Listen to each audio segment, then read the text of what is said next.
Lesson 1.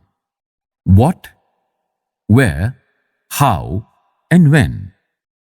Rashida's question. Rashida sat reading the newspaper. Suddenly, her eyes fell on a small headline. 100 years ago. How, she wondered, could anyone know what had happened so many years ago? Finding out what happened. Yesterday, you could listen to the radio, watch television, read a newspaper. Last year, ask somebody who remembers. But what about long, long ago? Let us see how it can be done. What can we know about the past? There are several things we can find out. What people ate, the kinds of clothes they wore, the houses in which they lived. We can find out about the lives of hunters, herders, farmers, rulers, merchants, priests, craftspersons, artists, musicians, and scientists. We can also find out about the games children played, the stories they heard, the plays they saw, the songs they sang. Where did people live? Find the river Narmada on map number 1 on page number 2. People have lived along the banks of this river for several 100,000 years. Some of the earliest people who lived here were skilled gatherers. That is, people who gathered their food. They knew about the vast wealth of plants in the surrounding forests and collected roots, fruits, and other forest produce for their food. They also hunted animals. Page number 2. Please look at the map shown here. Now find the Suleiman and Kirthar hills to the northwest. Some of the areas where women and men first began to grow crops such as wheat and barley about 8,000 years ago are located here. People also began rearing animals like sheep, goat, and cattle and lived in villages. Locate the Garo hills to the northeast and the Vindhyas in the central India. There were some of the other areas where agriculture developed. The places where rice was first grown are to the north of the Vindhyas. Facing page. This is a map of South Asia, including the present countries of India, Pakistan, Bangladesh, Nepal, Bhutan, and Sri Lanka, and the neighboring countries of Afghanistan, Iran, China, and Myanmar. South Asia is often called a subcontinent because, although it is smaller than a continent, it is very large and is separated from the rest of Asia by seas, hills, and mountains. Page number 3. Trace the river Indus and its tributaries in the map. Tributaries are smaller rivers that flow into a larger river. About 4,700 years ago, some of the earliest cities flourished on the banks of these rivers. Later, about 2,500 years ago, cities developed on the banks of the Ganga and its tributaries and along the sea coasts. Locate the river Ganga and its tributary called the Son in the map. In ancient times, the area along these rivers to the south of the Ganga was known as Magad. now lying in the state of Bihar. Its rulers were very powerful and set up a large kingdom. Kingdoms were set up in other parts of the country as well.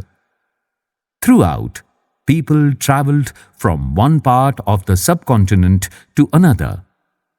The hills and high mountains, including the Himalayas, deserts, rivers and seas, made journeys dangerous at times, but never impossible. So, men and women moved in search of livelihood, as also to escape from natural disasters like floods or droughts. Sometimes men marched in armies, conquering others' lands. Besides, merchants travelled with caravans or ships, carrying valuable goods from place to place. And religious teachers walked from village to village, town to town, stopping to offer instruction and advice on the way. Finally, some people perhaps travelled driven by a spirit of adventure, wanting to discover new and exciting places. All these led to the sharing of ideas between people. Why do people travel nowadays? Look at map 1 once more. Hills, mountains, and seas form the natural frontiers of the subcontinent. While it was difficult to cross these frontiers, those who wanted could and did scale the mountains and cross the seas. People from across the frontiers also came into the subcontinent and settled here. Page number 4. These movements of people enriched our cultural traditions. People have shared new ways of carving stone, composing music, and even cooking food over several hundreds of years. Names of the land. Two of the words we often use for our country are India and Bharat. The word India comes from the Indus, called Sindhu in Sanskrit. Find Iran and Greece in your atlas. The Iranians and the Greeks who came through the northwest about 2,500 years ago and were familiar with the Indus called it the Hindus or the Indos, and the land of the east of the river was called India. The name Bharat was used for a group of people who lived in the northwest and who are mentioned in the Rig Veda. The earliest composition in Sanskrit dated to about 3,500 years ago. Later, it was used for the country. Finding out about the past. There are several ways of finding out about the past. One is to search for and read books that were written long ago. These are called manuscripts because they were written by hand. This comes from the Latin word manu, meaning hand. These were usually written on palm leaf or on the specially prepared bark of a tree known as the birch, which grows in the Himalayas. Over the years, many manuscripts were eaten away by insects. Some were destroyed, but many have survived, often preserved in temples and monasteries. Please observe a picture of a manuscript on page number 4. It's a page from a palm leaf manuscript. This manuscript was written about 1,000 years ago. The palm leaves were cut into pages and tied together to make books. Page number 5. These books dealt with all kinds of subjects: religious beliefs and practices, the lives of kings, medicine and science. Besides, there were epics, poems, plays. Many of these were written in Sanskrit. Others were in Prakrit, which means languages used by ordinary people, and Tamil. We can also study inscriptions. These are writings on relatively hard surfaces such as stone or metal. Sometimes, kings got their orders inscribed so that people could see, read, and obey them. There are other kinds of inscriptions as well, where men and women, including kings and queens, recorded what they did. For example, kings often kept records of victories in battle. Can you think of the advantages of writing on a hard surface? And what could have been the difficulties? There were many other things that were made and used in the past. Those who study these objects are called archaeologists. They study the remains of buildings made of stone and brick, paintings and sculpture. They also explore and excavate, which means dig under the surface of the earth, to find tools, weapons, pots, pans, ornaments, and coins. Some of these objects may be made of stone, others of bone, baked clay, or metal. Objects that are made of hard, imperishable substances usually survive for a long time. An old inscription is displayed here on page number 5. This inscription dates to about 2,250 years ago and was found in Kandahar, present-day Afghanistan. It was inscribed on the orders of a ruler named Ashoka. You will read about him in chapter 8. When we write anything, we use a script. Scripts consist of letters or signs. When we read what is written or speak, we use a language. This inscription was inscribed in 2 different scripts and languages: Greek and Aramaic. Greek is on the top and Aramaic is below in the picture, which were used in this area. Page number 6. A picture is given on top of page number 6. On the left side of the picture, there's a pot from an old city. Pots like these were used about 4,700 years ago. On the right side of the picture, an old silver coin is shown. Coins such as this one were in use from about 2,500 years ago. In what ways is the coin different from the ones we use today?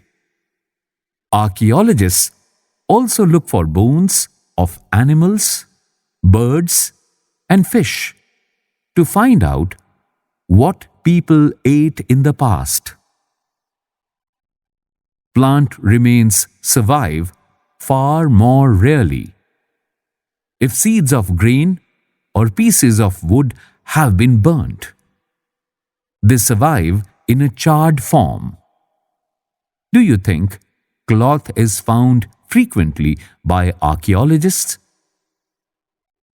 Historians, that is, scholars who study the past, often use the word source to refer to the information found from manuscripts, inscriptions, and archaeology.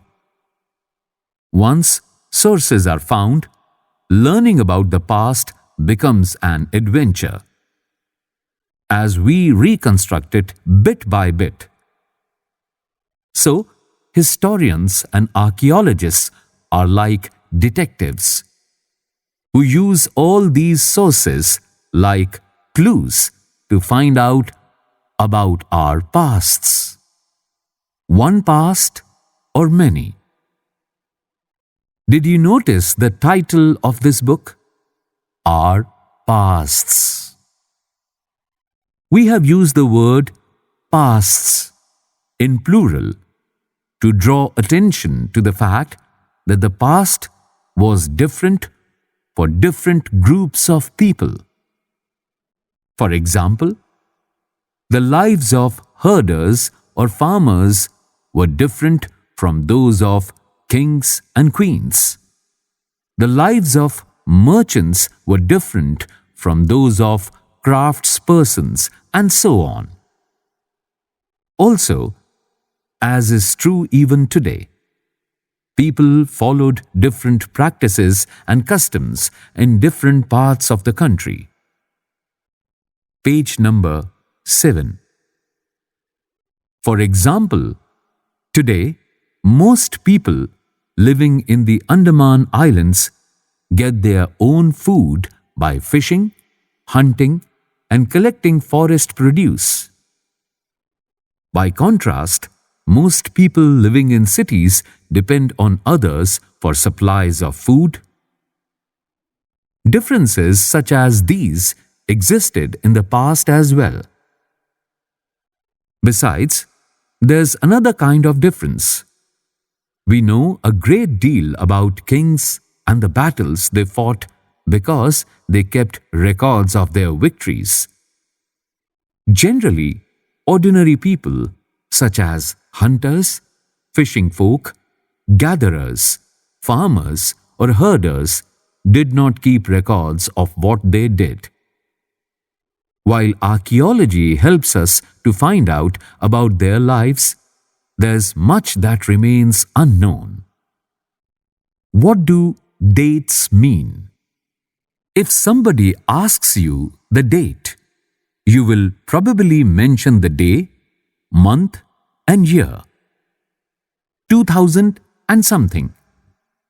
These years are counted from the date generally assigned to the birth of Jesus Christ, the founder of Christianity. So, 2000 means 2000 years after the birth of Christ. All dates before the birth of Christ are counted backwards and usually have the letters BC, which means before Christ, added on. In this book, we will refer to dates going back from the present using 2000 as our starting point. Page number 8. Letters with dates. BC, we have seen stands for before Christ. You will sometimes find AD before dates. This stands for two Latin words, Anno Domini, meaning in the year of the Lord, that is, Christ. So, 2012 can also be written as AD 2012.